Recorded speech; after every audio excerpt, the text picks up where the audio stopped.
mají za 80 000 zlatých tehdy odkoupili a přejmenovali ho na Stavovské divadlo.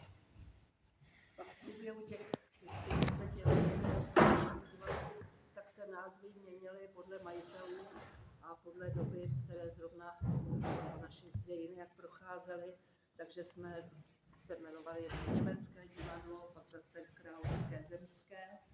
No, po 48. roce jsme se jmenovali Tylovo divadlo a to bylo vlastně až do sametové revoluce, toho roku 89, takže od 1.1.1990 nám byl navrácen název Stavovské. No, protože už je to 35 let, tak doufáme, že už nás nebudou přejmenovat.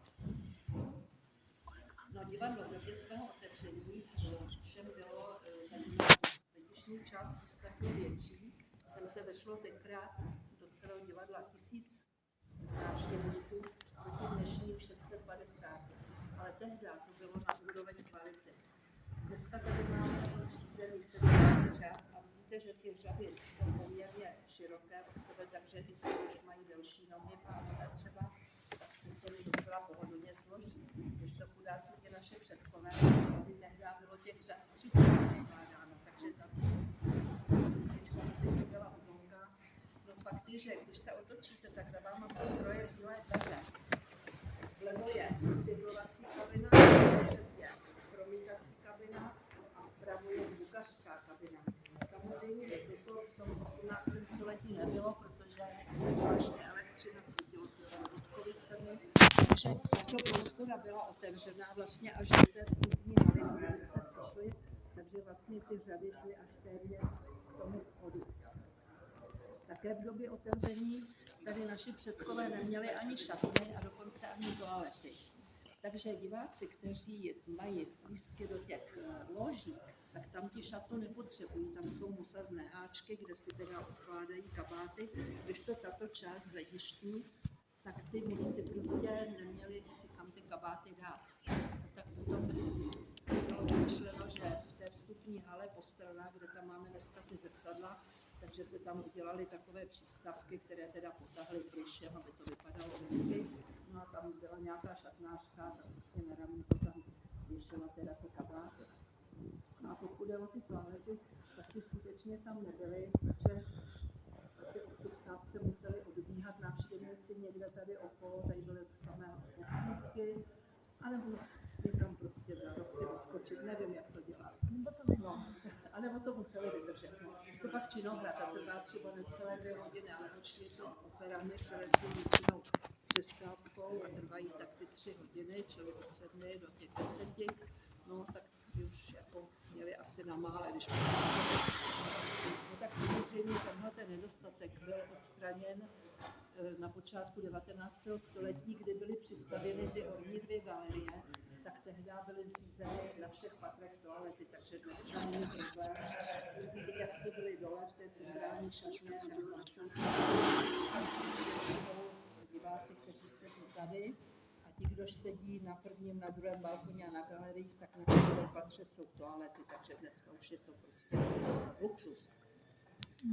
No a takže diváci, kteří mají vstupenky sem, tak ti si odkládají kabáty dole do té centrální šatny, a diváci, kteří mají lože, tak vidíte zrcadlo, vedle toho za dveřma musazný háček, tam si odložíte kabáty, čili nemusíte nikde stát ve frontě na šatnu. A pokud jde o ty 2 galerie, tak první, druhá galerie má také svoje šatny, takže dneska mají diváci Jo, to je úplně to.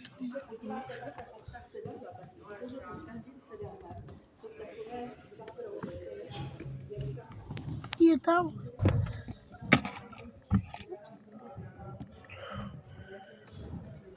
Peněžím.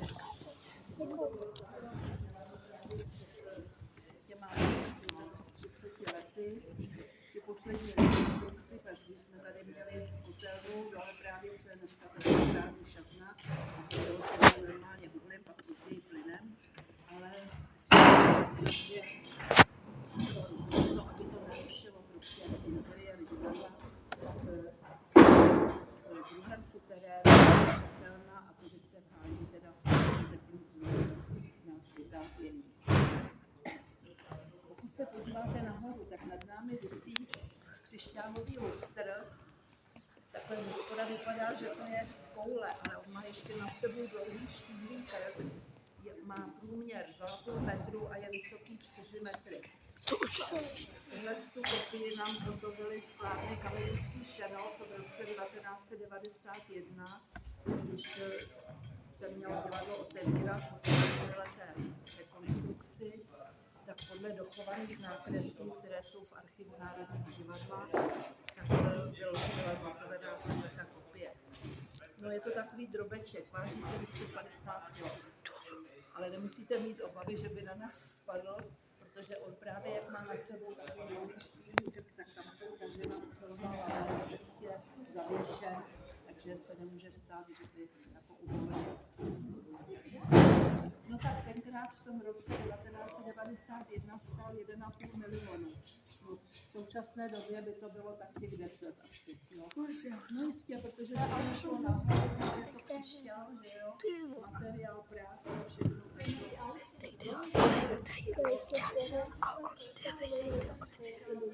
Žárovek má, když je to svíce, no, když se otevírá divadlo, tak má 160 žárovek. To jak? V rámci šetření je to na polovičku rozsvíceno, ale když se dneska hrajeme do 5, čili divadlo se otevírá na 5, jinak hrajeme teda až večer od 7, ale dneska výjimečně dáváme kouzelnou flétnu a to teda má zahájení představení už 5 hodin. Čili divadlo se otevře ve 4:45, vždycky o 3/4 hodiny dříve, takže když se divadlo prohlédnout a nezná ho, no tak přijde dřív, odloží si a pak si tady může procházet z těch prostorů divadla a chytit se a dělat, co se mu tady ve slušnosti samozřejmě. No, prosím. Jo, tak to já ceny vstupenek neznám, to by se museli zeptat do pokladny, to nevím. Ale jako vím, že se zdražovaly zase asi o 15% teda po covidu, no, protože divadlo bylo vlastně 2 roky zavřeno. Celý rok 2020, pak se na 2 měsíce otevřelo, pak zase přišla další vlna covidu, tak se to zase zavřelo, takže divadlo mělo teda obrovské ztráty. Samozřejmě se to muselo nahradit, takže se vstupenky jako zdražovaly.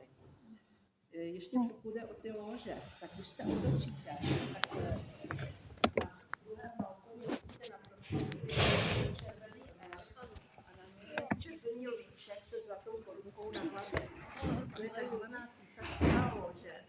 A ta vždycky za doby Habsburků chtěla být někdy prodaná. Musela být k dispozici, kdyby kdokoliv z panovnického domu přijel do Prahy a chtěl se podívat do Nostického divadla, tak by měl tu loži k dispozici. Až půjdeme do muzejního salonku, tak já vám ji otevřu a podívejte se, je to veliká lože, tam se jde, tam jde a samozřejmě po pádu Habsburské monarchie v roce 1918 je tato lože velmi velká, tak